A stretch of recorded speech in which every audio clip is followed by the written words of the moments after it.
বিশ্বাস করেন, ওয়াল্লাহি আল্লাহর কসম করে বলছি, বিশ্বাস করেন, আপনার ইন্তেকালের পরে 40 দিন সময় লাগবে না এদের আপনাকে ভুলে যেতে। ওয়াল্লাহি আল্লাহর কসম করে বলছি, এই মানুষগুলোর কেউই আপনার প্রকৃত অর্থে আপন নন। আপনার অবস্থানকে তারা ভালোবাসে, আপনাকে তারা ভালোবাসে না। আপনাকে শুধু আপনার রব আল্লাহ ভালোবাসেন। আপনি তার উপর তাওয়াক্কুল করে হারাম ছেড়ে দেন, আপনাকে আল্লাহ বেহিসাব রিজিক দেবে ইনশাআল্লাহ তাআলা। মানুষ মানুষের অবস্থানকে মূল্যায়ন করে, আপনার পরে তারা আপনাকে মনে রাখবে না। আপনি আমি যদি আজকে পৃথিবীতে নাও থাকতাম, আজকে যদি আমরা পৃথিবীতে নাও থাকতাম, পৃথিবীর ঘূর্ণন কমে যেত না, পৃথিবী ঘুরতই, রাত হতো, দিন আসতোই, আমাদের স্ত্রী সন্তানরা বেঁচে থাকতো, মা বোনরা বেঁচে থাকতো, সবাই যার যার জায়গায় ঠিকই থাকতো, আমরাই থাকতাম। এটাই বাস্তবতা, এটাই দুনিয়া নির্মম বাস্তবতা। তাহলে এই দুনিয়ার সংক্ষিপ্ত জীবনে কাদের কথা চিন্তা করে আপনি আল্লাহর অবাধ্যতা করছেন? কাদের কথা চিন্তা করেন?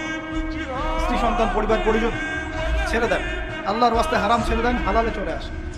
আমরা ইসলাম নিয়ে অনেক বড় বড় কথা বলি, কিন্তু সবচেয়ে বড় কথাটা হচ্ছে এই আয়াতটা যেটা আমি তেলাওয়াত করতে যাচ্ছি।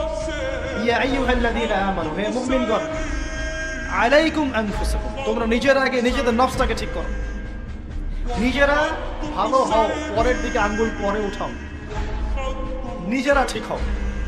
নিজে আগে জ্ঞান অর্জন করি, নিজে আগে আমল করি, নিজে আগে হালাল খাই, নিজে পরিবার ঠিক করি, নিজে আমি দ্বীন ইসলামের জন্য ক্ষুদ্র পরিসরে কিছু করার চেষ্টা করি, অন্যের ভুলের দিকে আঙ্গুল পরে উঠাই। দেখবেন ইনশাআল্লাহ প্রত্যেকে যদি নিজের ফিকির করি, আস্তে আস্তে সমাজ ঠিক হয়ে যাবে। নিজে ঠিক না হলে কিচ্ছু ঠিক হবে না। আর নিজে ঠিক না হয়ে মানুষকে ঠিক করতে যাওয়া ঠিক নয়। একটা বাতি যখন জ্বলবে, একটা বাতি থেকে আরো অনেক বাতি জ্বলবে ইনশাআল্লাহ। আল্লাহ পাক আমাদের সবাইকে হালাল রিজিক অন্বেষণ করার তৌফিক এনায়েত করুন। আমিন। যাদের হালাল রিজিকের সমস্যা আছে, আল্লাহ পাক যেন বেহিসাব রিজিকের ব্যবস্থা করে দেন। আমিন।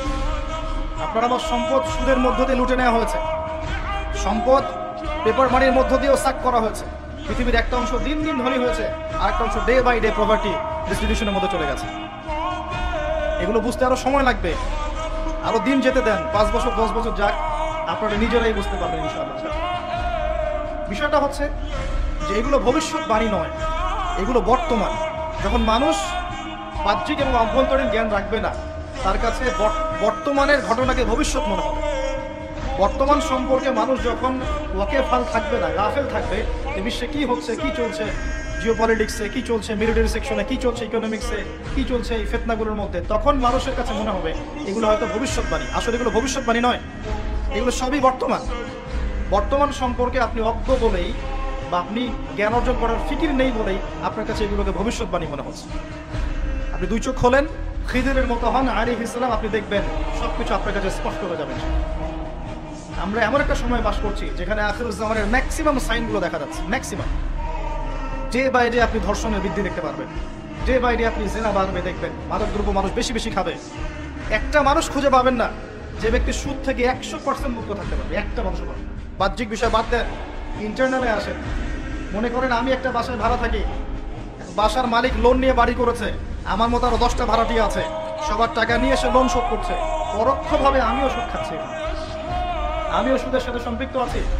এটা সেই জামানা যে জামানা সম্পর্কে নবী সাল্লাল্লাহু আলাইহি ওয়াসাল্লাম বলেছিলেন যে ব্যক্তি সুদ থেকে দূরে থাকতে চাইবে, আখিরুজ জামানে তার